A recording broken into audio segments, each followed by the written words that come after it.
Guys, make sure to stay until the end. One common mistake, if you make that mistake, guys, we'll talk about what it is. It can actually cost you thousands of dollars in repairs. Stay with us, we'll explain what it is.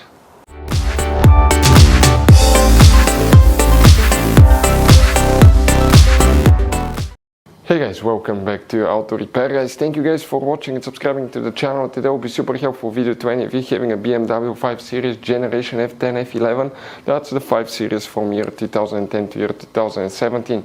If you need to find where the Terminal 15 relays are located and Terminal 30 relays, stay with us, we'll explain where you can find them. We'll be working in two different fuse boxes. There will be some hidden components. We'll talk about that, where you can buy cheap parts, tools, fuses, relays at a good price, quick shipping, that way you do not waste money and time, and why it's always a good idea to test fuses and relays. All that will be covered absolutely free for your convenience. Make sure to stay until the end. Before we start, let us tell you a little bit about us, guys. Every single car we get here at the garage, we try to make at least 200 to 300 free repair videos, guys. We take them completely apart. We show you how to do almost anything: transmissions, engines, bodywork, codes, fuses. Why we do that? Because our mission at the shop is to save you guys as much money as we can. All we need in return, please subscribe to the channel, like the video, that way we can keep making these free videos.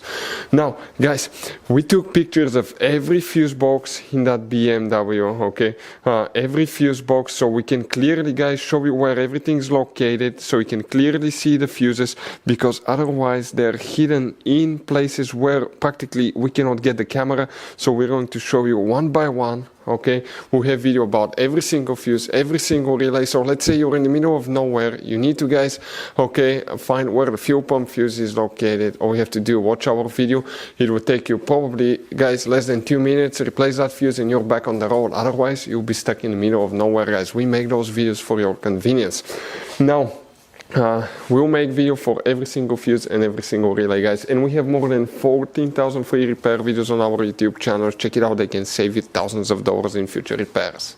So what you can, guys, expect to find the relay is known as Terminal 15 and Terminal 30 relay, guys. There will be multiple relays that we'll need to check, actually up to 4 of them. What we need to do now, you have, guys, many hidden fuse boxes. We'll recommend to check out the video on our YouTube channel about fuse box location on BMW F10 F11.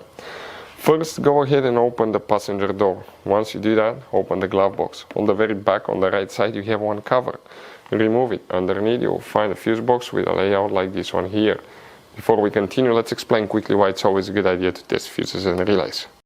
So let us tell you guys why it's super important to test fuses and relays. Fuses, guys, sometimes are really hard to know if they're burnt or not. For instance, I'm going to pull one fuse here, okay, and sometimes you cannot clearly see if they're good, they're bad. And let's say you think you have a good fuse, you put it back in and you end up having problems again, and you spend time, money, you buy parts, diagnostics, you pay for services that you don't need, guys. You practically wasted your money. So all you have to do is check your fuses, that way you don't waste money, guys. So always test your fuses, even if you think it's good. Always test it. It even happened to us, guys, okay? And we work on cars all the time. Another thing, always test your relays. They're a little bit harder to test, but if you want to see, guys, how to test fuse relays, we will put a link in the description of the video below. But we've seen so many customers that think that they have a good fuse, they put it back in, they waste their money on parts and diagnostic that they practically, guys, do not need. So check out the link in the description of the video below, how to test the fuse and how to test the relay as well.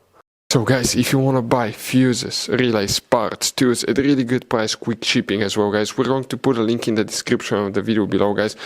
Make sure you get some for peace of mind, and you can put some spare ones in the glove box.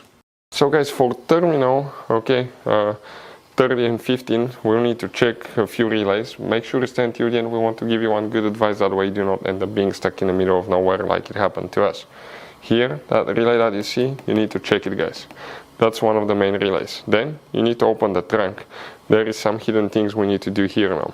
When you open the trunk, on the right side you have that cover. That will be right here. Just pull it. Behind you have another fuse box. Here you need to check 3 more relays. Okay, we're talking about the relay number 1 right here. Okay, and you need to check relay number 2 now, guys. Number 2 will be that relay under that cover. Okay, it's hidden underneath. Need to check relay number 3, okay, right there as well. Okay, so this and the other one, those 4 relays need to be checked for terminal 15 and terminal 30. So you guys have all kinds of different fuses, relays, okay, in that car. So what we recommend, guys, okay, buy some spare fuses, relays, put them in the glove box for a peace of mind. One time we needed a replacement, we couldn't get one, okay, and we were stuck in the middle of nowhere. So always keep some spare fuses and relays in your glove box, guys. That way you don't end up being stuck in the middle of nowhere like it happened to us. Hopefully the video was helpful, guys. Thank you for watching and see you next time.